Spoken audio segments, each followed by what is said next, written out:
First Kings chapter 10. The Queen of Sheba visits Solomon. When the Queen of Sheba heard about the fame of Solomon and his relationship to the Lord, she came to test Solomon with hard question. Arriving at Jerusalem with a very great caravan, with camels carrying spices, large quantities of gold, and precious stones. She came to Solomon and talked with him about all that she had on her mind. Solomon answered all her questions. Nothing was too hard for the king to explain to her.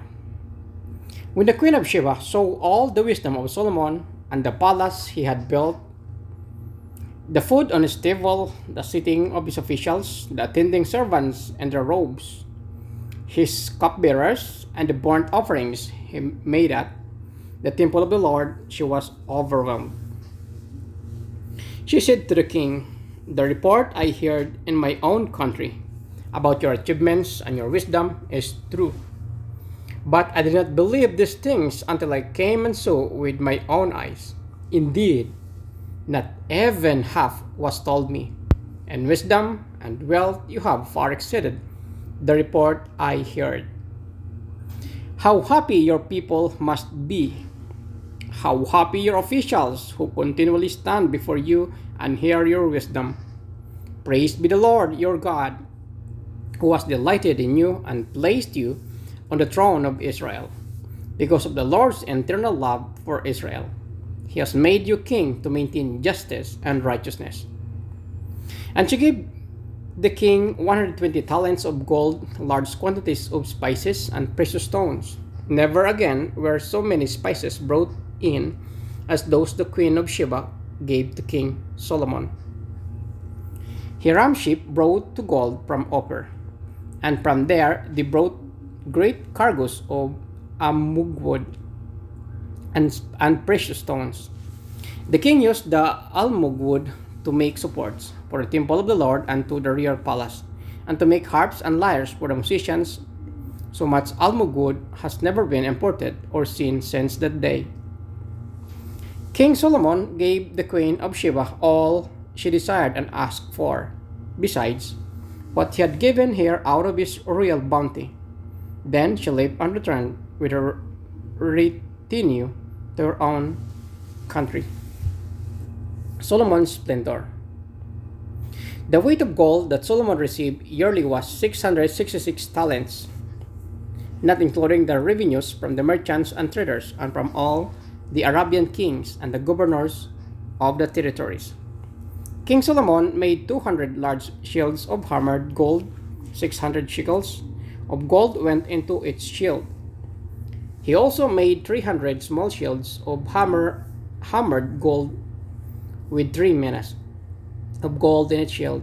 The king put them in the palace of the forest of Lebanon. Then the king made a great throne covered with ivory and overlaid with fine gold. The throne had 6 steps, and its back had a rounded top. On both sides of it were armrests, with a lion standing beside each of them. 12 lions stood on the 6 steps, one at either end of each step. Nothing like it had never been made for any other kingdom. All King Solomon's goblets were gold, and all the household articles in the palace of the forest of Lebanon were pure gold. Nothing was made of silver, because silver was considered a little value in Solomon's days. The king had a fleet of trading ships at sea along with the ships of Hiram. Once every 3 years it returned carrying gold, silver, and ivory, and apes and baboons. King Solomon was greater in riches and wisdom than all the other kings of the earth. The whole world sought audience with Solomon to hear the wisdom God had put in his heart. Year by year, everyone who came brought a gift, article of silver and gold, robes, weapons, and spices, and horses and mules.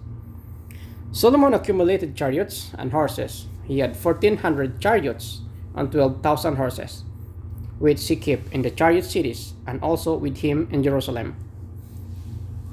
The king made silver as common in Jerusalem as stones. and cedar as plentiful as sycamore fig trees in the foothills. Solomon's horses were imported from Egypt, and from Q, the royal merchant purchased them from Q of the current price at the current price. They imported a chariot from Egypt for 600 shekels of silver, and a horse for 150. They also exported them all the kings of the Hittites and of the Arameans.